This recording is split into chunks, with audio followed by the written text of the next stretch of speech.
নমস্কাৰ আপোনালোক সকলোকে পুনৰবাৰ টিকে মাইণ্ডৰ অন্য এটা ৰাতিপুৱাৰ ধামাকাদাৰ খবৰলৈ স্বাগতম জনাইছো। অন্য দিনৰ দৰে আজিও আপোনালোকৰ কাৰণে দিনটোৰ কেইবাটাও গুৰুত্বপূৰ্ণ খবৰ লৈ আহিছো। ভিডিঅ'টো প্ৰথমৰ পৰা শেষলৈকে চাই থাকিব। আজিও আপোনালোকে ভিডিঅ'ৰ কোৱালিটি অকণমান অন্য দিনৰ তুলনাত বেয়া পাব পাৰে, কাৰণ আজিও কাৰেণ্টে অকণমান ডিষ্টাৰ্ব দি আছে, যাৰ কাৰণে গোটেই কেইটা লাইট জ্বলাব পৰা নাই ষ্টুডিঅ'ৰ। কেইটামানহে লাইট জ্বলাইছো, ভিডিঅ' হয়তো অকণমান আন্ধাৰ আপোনালোকৰ অনুভৱ হ'ব। বাৰু যি কি নহওক, খবৰ আপোনালোকক কিন্তু মজা দিম, ভিডিঅ' কোৱালিটি আপোনালোকে বেয়া পাব পাৰে। আগবাঢ়িছো আজিৰ প্ৰথমটো খবৰ ফালে। আপোনালোকৰ বাৰু কেতিয়াবা এনেকুৱা হয় নে নহয়, কাৰোবাৰ লগত কথা পাতি আছে, কথা পাতি থাকোঁতে আপোনালোকৰ কলটো ডিছকানেক্ট হৈ যায়। সেইটো বাৰু আপোনালোকৰ কিয় হয় জানেনে? এইটো এই কাৰণে হয় কাৰণ নেটৱৰ্কৰ প্ৰব্লেম। আপুনি এনেকুৱা এটা জেগাত আছে যিটো জেগাত নেটৱৰ্কৰ প্ৰব্লেম, তাত ভালদৰে ফোন নালাগে বা ফোন লাগিলেও কথা পাতি থকাৰ মাজতে কলটো ডিছকানেক্ট হৈ যায়। এতিয়া কেন্দ্ৰ চৰকাৰৰ ফালৰ পৰা জনাইছে যে আমাৰ ভাৰতবৰ্ষৰ যিমানখিনি নেকি টেলিকম কোম্পানী আছে, তো টেলিকম কোম্পানীখিনিত টাৱাৰৰ ওপৰত এতিয়াৰে পৰা চৰকাৰৰ নজৰ ৰাখিব বুলি জনাইছে। মানে টাৱাৰটোৱে ভালদৰে কাম কৰি আছে নে নাই, কোম্পানীটোৱে টাৱাৰটো ভালদৰে মেইনটেনেন্স কৰি আছে নে নাই, সেইবিলাকৰ ওপৰত এতিয়া নজৰ দি ৰাখিব কেন্দ্ৰ চৰকাৰৰ ফালৰ পৰা, যাতে মানুহে এই সমস্যাৰ সন্মুখীন হ'ব নালাগে। ইম্পৰ্টেণ্ট কথা পাতি এটা আছে, হঠাতে কি হৈ গ'ল, কলটো ডিছকানেক্ট হৈ গ'ল। আপোনাৰ ফালৰ পৰাই হওক বা ইফালৰ ব্যক্তিজনৰ পৰাই হওক, যিকোনো এজন ব্যক্তিৰ ফালৰ পৰা হঠাতে কলটো ডিছকানেক্ট হৈ গ'ল, আপোনালোকৰ অসুবিধা হয় কথা পাতিবৰ কাৰণে। তো এইটো নেটৱৰ্ক প্ৰব্লেমৰ কাৰণে হয়, আৰু এই নেটৱৰ্ক প্ৰব্লেমটো সম্পূৰ্ণ হয় আপোনাৰ টাৱাৰৰ কাৰণে। তো টাৱাৰ যদি ভালদৰে মেইনটেনেন্স কৰি থাকে, তেন্তে এনেকুৱা ধৰণৰ প্ৰব্লেমবিলাকে দেখা নিদিয়ে। তো কেন্দ্ৰ চৰকাৰে কৈছে যে এতিয়াৰে পৰা টাৱাৰসমূহৰ ওপৰতো বোলে চকু দিব কেন্দ্ৰ চৰকাৰৰ টেলিকমিউনিকেশ্যন ডিপাৰ্টমেণ্টে। আগবাঢ়িছো ইয়াৰ পাছৰটো খবৰ ফালে। ইয়াৰ পাছৰ খবৰটো ওলাইছে তিৰুপতি বালাজী মন্দিৰৰ লাডু বিতৰ্কৰ ওপৰত। মই এইকেইদিন আপোনালোকক প্ৰায় কেইটা খবৰতে জনাই আহিছোঁ যে তিৰুপতি বালাজী মন্দিৰৰ যি নেকি লাডু বিতৰণ কৰা হয়, যি প্ৰসাদ বিতৰণ কৰা হয়, সেই প্ৰসাদত গৰুৰ চৰ্বি আৰু গাহৰিৰ চৰ্বি এই দুয়োটা পোৱাৰ অনুমান পোৱা গৈছে। মই আপোনালোকক এইকেইদিন খবৰত জনাই আহিছোঁ। তো বন্ধু বান্ধৱীসকল, এতিয়া মই আপোনালোকক যোৱাকালি কৈছিলোঁ যে গোটেই ঘটনাটোৰ ওপৰত এতিয়া তদন্ত চলিব, যে কোনে কৰিছে কোনে নাই কৰা। এতিয়া প্ৰথমবাৰ তদন্ত কৰা হৈছিলে তালৈ যিকেইটা কোম্পানীয়ে নেকি ঘিউ ছাপ্লাই কৰে, তো সেই ঘিউ ছাপ্লাই কৰা কোম্পানীকেইটাৰ ওচৰলৈ গৈছিলে বিভাগীয় বিষয়াসকলে। 4টা কোম্পানী আছিলে, 4টা কোম্পানীৰ 3টা কোম্পানীৰ পুৰা গ্ৰীণ ছিগনেল আছে, কিন্তু এটা কোম্পানীৰ ঘিউত তেনেকুৱা ধৰণৰ সামগ্ৰীসমূহ পোৱা গৈছে বুলি জনাইছে। এতিয়া একজেক্টলি সেয়া গৰুৰ গাহৰিৰ সেনেকুৱা ধৰণৰ বুলি নহয়, মুঠতে কিবা মিক্স পোৱা গৈছে, তাতে কি ভেজাল আছে বুলি কৈছে ঘিউ কোম্পানী এটাত। এতিয়া ইয়াৰ ওপৰত আৰু তদন্ত চলিব, প্ৰকৃততে ক'ৰ পৰা তেনেকুৱা ধৰণৰ সামগ্ৰীবিলাক আহিছিলে, ক'ৰ পৰা অহা নাছিলে, কোনটো বস্তুত একজেক্টলি তাত মিহলি হৈছিলে, সেইবিলাকৰ ওপৰত তদন্ত চলিব। এতিয়া ডাইৰেক্টলিটো আৰু মন্দিৰৰ মানুহেতো আৰু চৰ্বি আনি পিনি মিক্স কৰি নিদিয়ে, তো তাত ব্যৱহাৰ হোৱা বস্তুবিলাকত চৰ্বি মিক্স থাকিব লাগিব। তো সেই কোম্পানীবিলাকক এতিয়া ধৰিব তদন্তকাৰী দলটোৱে। আগবাঢ়িছো ইয়াৰ পাছৰটো খবৰ ফালে। ইয়াৰ পাছৰ খবৰটো ওলাইছে কলকাতাৰ পৰা। কলকাতাত দুৰ্গা পূজা বিৰাট ধুমধামেৰে উদযাপন কৰা হয়। আমাৰ অসমত যিদৰে নেকি দুৰ্গা পূজা পাতে, কলকাতাত সৰস্বতী পূজাটো ঠিক তেনেধৰণে উদযাপন কৰে। মই এবাৰ সৰস্বতী পূজাৰ সময়ত কলকাতাত আছিলোঁ, আৰু সেই সময়ত দেখা পাইছোঁ যে আমাৰ অসমত যিদৰে নেকি দুৰ্গা পূজা পাতে ধুমধামেৰে, বা যিটো নেকি টকা খৰচা কৰে, যিমান ব্যয়বহুল কৰে, ঠিক তেনেকুৱাকৈ কৰে সৰস্বতী পূজাটো। গতিকে দুৰ্গা পূজা চাগে কিমান ডাঙৰকৈ কৰিব তাৰ কোনো ঠিক নাই। সৰস্বতী পূজাতে ইমান ডাঙৰ ডাঙৰ পেণ্ডেল দিয়ে, কিমান ধুনীয়া ধুনীয়া বস্তু আটক ধুনীয়াকৈ সজাই পেলাই তোলাই। গতিকে দুৰ্গা পূজাটো চাগে কিমান ডাঙৰ কৰিব কলকাতাত তাৰ কোনো ঠিক নাই। এটা খবৰ ওলাইছে যে কলকাতাৰ হাইকোৰ্টে কলকাতা চৰকাৰলৈ নিৰ্দেশনা দিছে যে কলকাতাৰ দুৰ্গা পূজাটোৱে হৈছে তেওঁলোকৰ মেইন উৎসৱ। কলকাতাৰ দুৰ্গা পূজাটোৱে হৈছে মেইন উৎসৱ। এতিয়া কলকাতাৰ চৰকাৰে প্ৰত্যেকটো পূজা মণ্ডপক 10 লাখ টকাকৈ দিব লাগিব বুলি জনাইছে, যাতে কলকাতাৰ দুৰ্গা পূজাটো ভালদৰে জীয়াই থাকে। এতিয়া বৰ্তমান বাৰু প্ৰায় 85,000 টকা নে কিমানকৈ দিয়ে প্ৰত্যেকটো পূজা মণ্ডপক, কিন্তু হাইকোৰ্টে কৈছে যে 85,000 টকা দিলেই নহ'ব, 10 লাখ টকাকৈ দিব লাগিব বুলি কৈছে, যাতে পূজাটো ভালদৰে জীয়াই থাকে কলকাতাত। আগবাঢ়িছো ইয়াৰ পাছৰটো খবৰ ফালে। ইয়াৰ পাছৰ খবৰটো ওলাইছে দিল্লীৰ পৰা। দিল্লীৰ পূৰ্বৰ মুখ্যমন্ত্ৰী অৰবিন্দ কেজৰিৱালে পদত্যাগ কৰিলে। দিল্লীৰ পূৰ্বৰ মুখ্যমন্ত্ৰী অৰবিন্দ কেজৰিৱালে পদত্যাগ কৰাৰ পাছত নতুন মুখ্যমন্ত্ৰী হ'ল RTC মাৰ্লেনা। তো আৰটিসি মাৰ্লেনাই এতিয়া নতুন মুখ্যমন্ত্ৰী পদৰ দায়িত্ব লৈছে অকল মুখ্যমন্ত্ৰীয়ে নহয় তেখেতৰ ওচৰত কেবাটাও মন্ত্ৰী দপ্তৰ আছে শিক্ষা স্বাস্থ্য এনেকৈ কেবাটাও তেখেতৰ হাতত মুঠতে মন্ত্ৰীৰ দপ্তৰ আগৰে পৰাই আছে আৰু এতিয়াও তেখেতৰ ওচৰত কেবাটাও মন্ত্ৰী দপ্তৰ হৈ পৰিছে তো আৰটিসি মাৰ্লেনাই কৈছে যে যিখন চকীত নেকি অৰবিন্দ কেজৰিৱাল বহিছিলে সেই চকীখন মানে যিখন চকীত এক্সেক্টলি মুখ্যমন্ত্ৰী বহে তো সেই চকীখন তেখেতৰ ওচৰতে খালি কৰি ৰাখিছে বাকি তেখেতে অন্য এখন চকীত বৰ্তমান বহি কাম কাজসমূহ কৰি আছে এতিয়া তেখেত দীৰ্ঘকালীন মুখ্যমন্ত্ৰী নে কিছু দিনৰ কাৰণে মুখ্যমন্ত্ৰী এই সন্দৰ্ভত গম পোৱা নাই যেটা নেকি মুখ্যমন্ত্ৰী অৰবিন্দ কেজৰিৱালৰ সকলোবিলাক গ্ৰীণ সিগনেল আহি যাব মোৰ মতে তেতিয়া চাগে তেখেতে আকৌ মুখ্যমন্ত্ৰীৰ দায়িত্বভাৰ লৈ ল'ব কিন্তু এতিয়া মুঠৰ ওপৰত ক'বলৈ গ'লে আৰটিসি মাৰ্লেনাই হৈছে দিল্লীৰ নতুন মুখ্যমন্ত্ৰী আগবাইছো ইয়াৰ পাছৰটো খবৰ ফালে আমাৰ ভাৰতে নিৰ্মাণ কৰি উলিয়ালে স্বদেশী মেট্ৰো ট্ৰেইন নিৰ্মাণ কৰি উলিয়ালে আমাৰ ভাৰতে আৰু এতিয়া দিল্লীৰ মেট্ৰোত স্বদেশী মেট্ৰো ট্ৰেইন চলিব বুলি কৈছে যিখন মেট্ৰো ট্ৰেইনৰ হাই স্পীড হ'ব প্ৰায় 95 কিলোমিটাৰ পাৰ আৱাৰ স্পীড মানে প্ৰতি ঘণ্টাত 95 কিলোমিটাৰ যাব প্ৰতি মিনিটত 1 কিলোমিটাৰতকৈও বেছি দূৰ তেওঁলোকে কি কৰিব যাতায়াত কৰিব সেইখন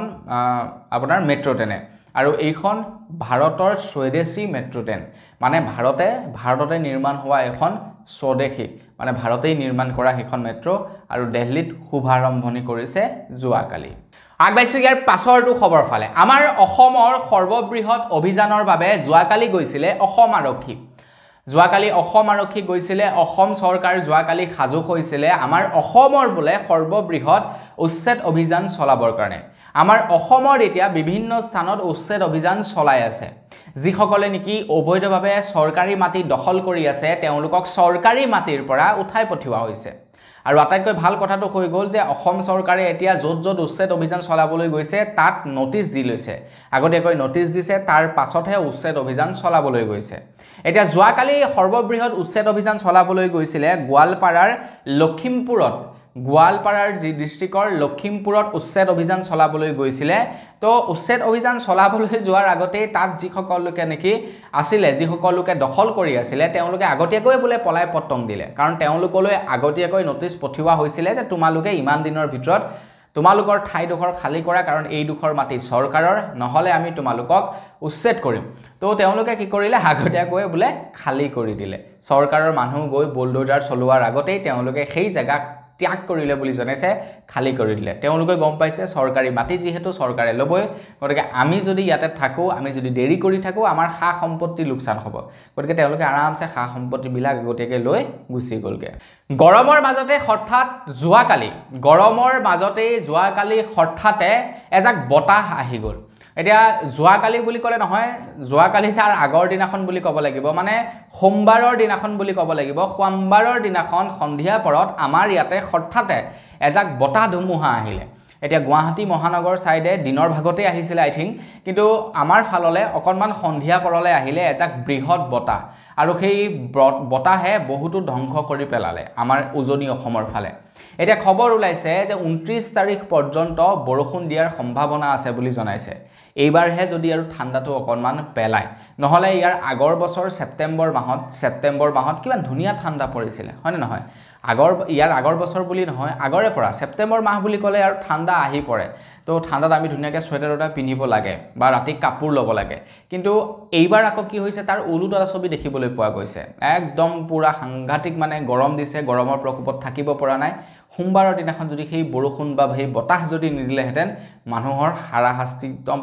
কমন আছিলে সৰ্বসাধাৰণ ৰাইজৰ মূৰত আকৌ এবাৰ দিলে মাধমাৰ মূল্য বৃদ্ধিয়ে তো আমি সচৰাচৰ ঘৰত মিঠাতেল ব্যৱহাৰ কৰি থাকো হয় না নহয়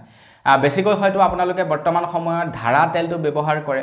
কাৰণ ধাৰাতকৈ বাকি যিবিলাক কোম্পানী আছে সেইবিলাক অকনমান লো কোৱালিটি যিবিলাক অকনমান সেন্ট মানে সেইবিলাক কি হয় আপোনাৰ সবে না খায় যিবিলাক অলপমান চিকটা মানুহ তেওঁলোকে খায় বা যিসকলৰ নেকি পইচা উপাৰ্জন কম তেওঁলোকে খায় পইচা উপাৰ্জন কম সকলো আপোনাৰ একেবাৰে কম দামীটো নাখায় ধাৰাটোৱে খায় বাকি যিসকলৰ পইচা পাতি আছে এনেকুৱা কিছুমান মানুহ দেখিছো মই এজন ব্যক্তিক দেখা পাইছিলো যিজন আপোনাৰ টিচাৰ হয় আৰু টিচাৰো মানে ভাল ৰেংকৰ টিচাৰ যিজন টিচাৰে কি খাইছে জানে আপোনাৰ সেই নিৰজ তেলটো যিটো তেল নেকি মানুহে আজিকালি হলিতা জ্বলাবৰ কাৰণে ব্যৱহাৰ কৰে তেখেতে সেইটো গাইছে এজন যদি একেবাৰে দুখীয়া মানুহে খালেহেঁতেন বা আমি খালোহেঁতেন সেইটোত অকণমান মানে শোভা পায় যে হয় এইজনৰ পইচা নাই তো নিৰজ তেলটো খাইছে কিন্তু আপোনাৰ এনেকুৱা এজন ব্যক্তি যিজনৰ নেকি ঘৰত চাকৰি আছে টকা পইচা আছে সেইজনে আপোনাৰ তেনেকুৱা খাইছে মানে সেইজন চিকটা বাকি যি কি নহওক ধাৰা তেলটোৱে বেছিকৈ চলে ধাৰাৰ ওপৰবিলাক অকণমান বেছি দাম হয় ফৰচুনবিলাকৰ অকণমান দাম বেছি হৈ গুচি যায় এটা খবৰ ওলাইছে নো কি আপোনালোকে হয়তো বজাৰ কৰিবলৈ গৈছে বজাৰত হয়তো আপোনালোকে গম পাইছে যে প্ৰত্যেক লিটাৰ তেলত হঠাতে 20 টকাকৈ দাম বঢ়াই দিলে প্ৰত্যেক লিটাৰ তেলত হঠাতে 20 টকাকৈ দাম বঢ়ালে ধাৰাৰ আগতে 150 টকা আছিল এতিয়া 170 টকা হৈ গ'ল নিৰজৰো তেনেকৈ 130 টকা আছিল এতিয়া 150 টকা হৈ গ'ল ফৰচুনৰ ঠিক তেনেকৈ আগতে 160 টকা আছিল এতিয়া 180 টকা হৈ গ'ল পতঞ্জলিও 160 টকা আছিল 180 টকা হৈ গ'ল মানে প্ৰত্যেকটো তেলতে লিটাৰত 20 টকাকৈ দাম বঢ়াই দিলে আগবাইছো ইয়াৰ পাছৰটো খবৰ ফালে ভাৰতৰ প্ৰধানমন্ত্ৰী নৰেন্দ্ৰ মোদী ডাঙৰীয়াদেৱ এই কেইদিন আমেৰিকাত গৈ আছেগৈ আৰু আমেৰিকাৰ লগত তেখেতে কেবাটাও চুক্তি কৰিছে কেবাটাও চুক্তিবদ্ধ হৈছে আমেৰিকাৰ সৈতে আমাৰ ভাৰতবৰ্ষৰ এতিয়া আমাৰ ভাৰতৰ কাৰণে এটা ভাল খবৰ আহিছে ভাৰতক আমেৰিকাই প্ৰদান কৰিব সেমি কণ্ডাক্টৰ ফেব্ৰিকেশ্যন প্লান্ট আমেৰিকাই ভাৰতক প্ৰদান কৰিব সেমি কণ্ডাক্টৰ ফেব্ৰিকেশ্যন প্লান্ট মানে যিবিলাকক নেকি মাইক্ৰ'চিপ বুলি কোৱা হয় যিবিলাক নেকি ইলেক্ট্ৰনিক সামগ্ৰীত ব্যৱহাৰ কৰা হয় ইলেক্ট্ৰনিক সামগ্ৰীৰ যিটোক মগজু বুলি কোৱা হয় তো সেই মগজুৰ প্লান্ট এতিয়া আমেৰিকাই ভাৰতক বনাবৰ কাৰণে সহায় কৰিব বুলি কৈছে আনফালে আমাৰ অসমতো হৈ আছে বাৰু আপোনাৰ ৰতন টাটা গ্ৰুপ অফ কোম্পানীয়ে বনাই আছে জাগিৰোডত বনাই আছে য'ত নেকি আগতে কাগজ কল আছিলে তো সেই কাগজ কল বন্ধ কৰি এতিয়া তাতে ৰতন টাটাই সেমি কণ্ডাক্টৰ চিপ বনাই আছে য'ত খবৰ পোৱা অনুসৰি বহুতো অসমীয়া যুৱক যুৱতীয়ে চাকৰি লাভ কৰিব বুলি জনাইছে বাহিৰৰ মানুহ বৰ বিশেষ নানে বোলে নিযুক্তি নিদিয়ে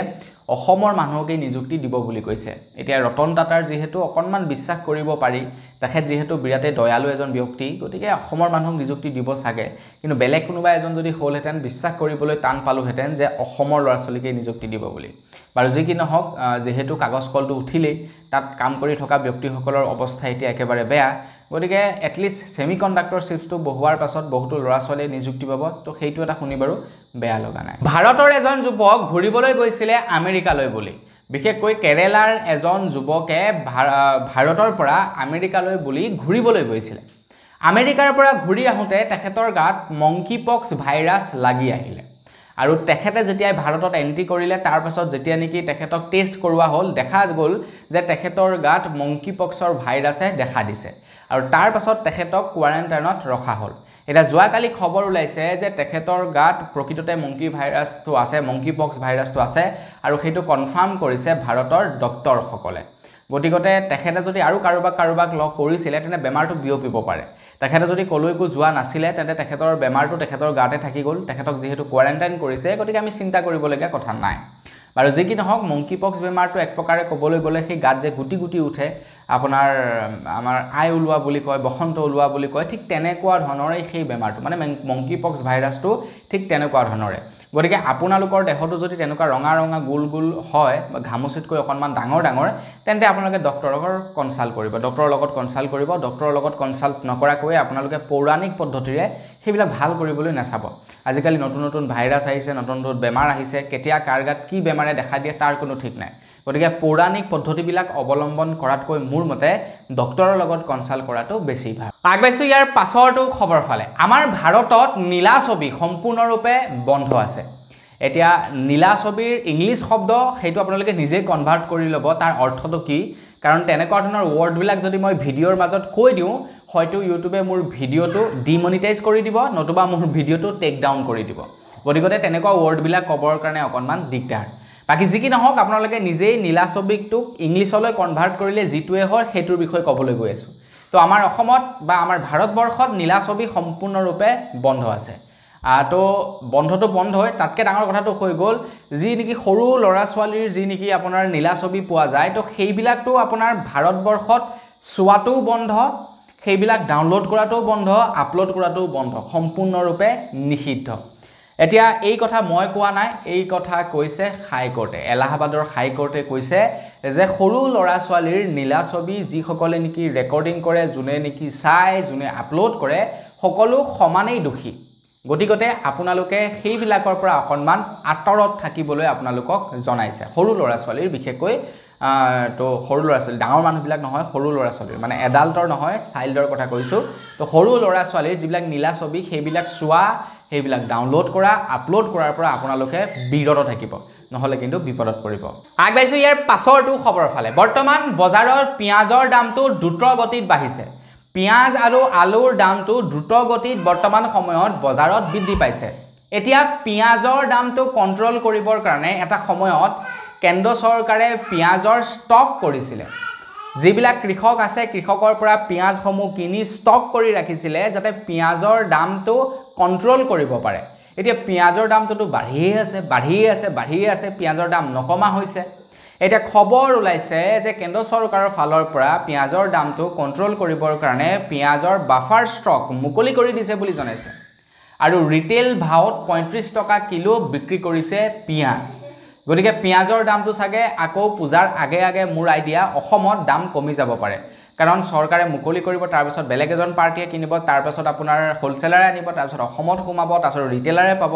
তো দামটো কমালে পূজামান পাই যাব কিন্তু দামটো সাগে কমিব পাৰে পিয়াজৰ মানে ভাৰত চৰকাৰৰ ওচৰত যি নেকি বাফাৰ ষ্টক আছিল সেয়া মুকলি কৰি দিছে খুচুৰা বজাৰৰ বাবে তো 35 টকা মানতে লাভ হ'ব বুলি জনাইছে দেখা যাওক যদি হয়তো ভালে হ'ব এনেটো এতিয়া পিয়াজৰ দামটো প্ৰায় 80 টকা হৈ গল 80 টকা কিলো পিয়াজ হৈ গল আৰু যদি চৰকাৰে এই ব্যৱস্থা নললে হেতেন তেনে 100 টকা ক্ৰস কৰি দিলে হেতেন আপোনাৰ ওচৰত বাৰু ইলেক্ট্ৰনিক বাহন আছে এনে আপোনালোকৰ ওচৰত পেট্ৰল বা ডিজেলৰ দ্বাৰা চালিত বাহন আছে কমেন্ট এটা কৰি জনাবচোন বৰ্তমান সময়ত ইলেক্ট্ৰনিক বাহন ব্যৱহাৰ কৰিবৰ কাৰণে চৰকাৰে জোৰ দি আছে কেন্দ্ৰ চৰকাৰে কৈছে যে আপোনালোকে পেট্ৰল আৰু ডিজেলৰ পৰিৱৰ্তে ইলেক্ট্ৰনিক সামগ্ৰীসমূহ ক্ৰয় কৰক ইলেক্ট্ৰনিক বাহনসমূহ ক্ৰয় কৰক আৰু সেইভাবে কোম্পানীসমূহেও এতিয়া ইলেক্ট্ৰনিক বাহনসমূহ বনোৱাৰ ক্ষেত্ৰত মানে ইচ্ছা প্ৰকাশ কৰিছে ইলেক্ট্ৰনিক সামগ্ৰীসমূহ বনাবলৈ ধৰিছে কিন্তু কথাটো হৈ গল ইলেক্ট্ৰনিক সামগ্ৰীৰ ক্ষেত্ৰত এটা প্ৰবলেমে দেখা দিয়ে কি যেতিয়া নেকি আপুনি লং ড্ৰাইভ কৰিবৰ কাৰণে যাব তেতিয়া হঠাতে যদি কৰবাত বেটাৰী চাৰ্জ আদায় হৈ যায় তো আপোনালোকে কুইকলি হেই বেটাৰী চাৰ্জ কৰিব নোৱাৰে কিছু সময় ৰখিব লাগিব তাৰ পিছত চাৰ্জ দিব লাগিব এটো এটা সাংঘাতিক প্ৰবলেম কিন্তু পেট্ৰলৰ গাড়ী এখন লৈ গলে কি হৈ যায় আপোনালোকৰ পেট্ৰল শেষ হ'ল তো আপোনালোকে কৰবাত নহয় কৰবাত পেট্ৰল পাবই পেট্ৰল আনিলে ভৰালে তাৰ পিছত আপোনালোকে গাড়ীখন লৈ আকৌ যাব পাৰে তো সেইটো লং ড্ৰাইভ কৰাৰ ক্ষেত্ৰত আমাৰ সুবিধা হৈ পৰে এতিয়া কেন্দ্ৰ চৰকাৰৰ ফালৰ পৰা জনাইছে 2030 চন পৰ্যন্ত আমাৰ ভাৰতবৰ্ষত প্ৰত্যেকটো স্থানতেই ইলেক্ট্ৰনিক ভেহিকল চাৰ্জিং সেন্টাৰ হ'ব বুলি জনাইছে 2030 চনৰ ভিতৰত আমাৰ ভাৰতবৰ্ষৰ প্ৰত্যেকটো অঞ্চলতে প্ৰত্যেকটো স্থানতেই ইলেক্ট্ৰিক ভেহিকল চাৰ্জ দিয়া চাৰ্জিং সেন্টাৰ হৈ পৰিব আৰু তাৰ ফলত আমি খুব সোনকালে কৰবালৈ যাতায়াত কৰিব পাৰিম মানে আমি পুৰা ফুললি তেতিয়া ইলেক্ট্ৰনিক বাহনৰ ওপৰতে ডিপেন্ড হ'ব পাৰিম কাৰণ তেতিয়া সব জায়গাতেই আপোনাৰ চাৰ্জিং ষ্টেচন হৈ যাব বেছো ইয়াৰ পাছৰটো খবৰ ফালে আমাৰ ভাৰতৰ পৰা এখন ফিল্মে অস্কাৰ এৱাৰ্ডৰ কাৰণে নমিনেটেড হৈছে বুলি জনাইছে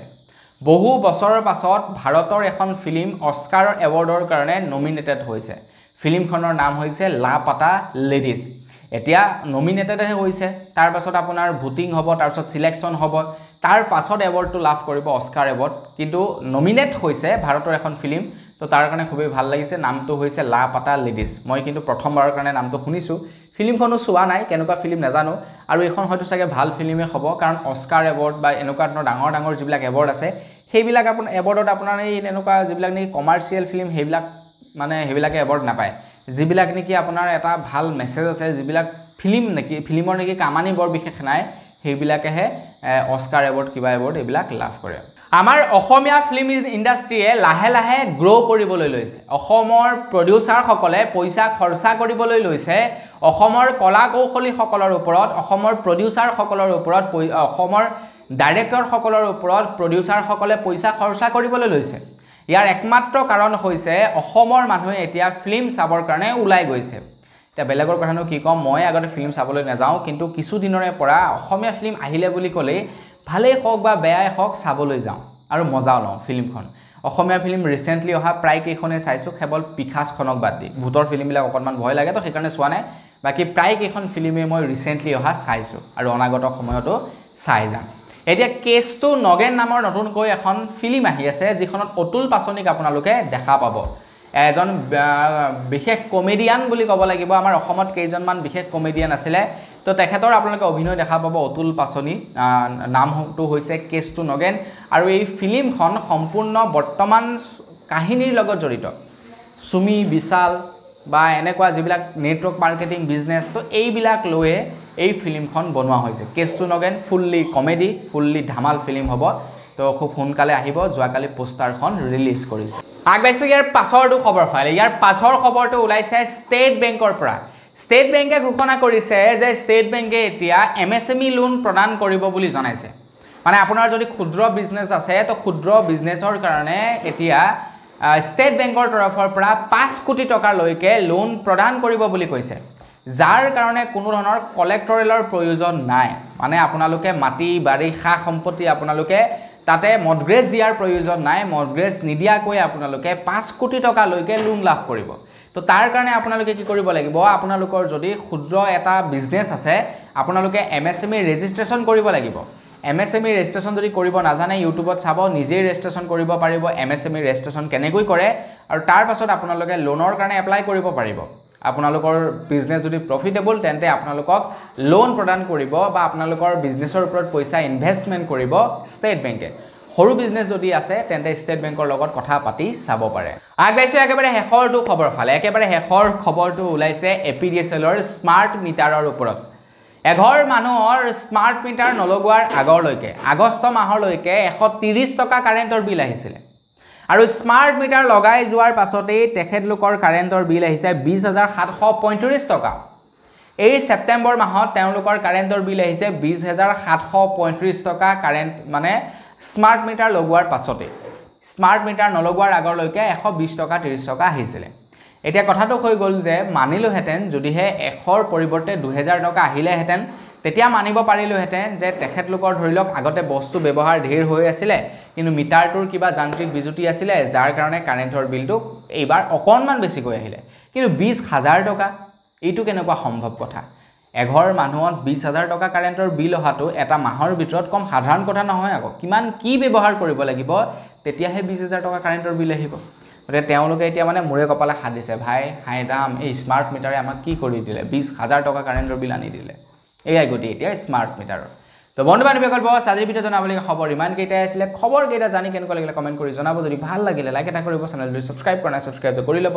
পুনৰ এটা লগ পোৱাৰ খাতিৰত বিদায় মাগিছোঁ ধন্যবাদ জয়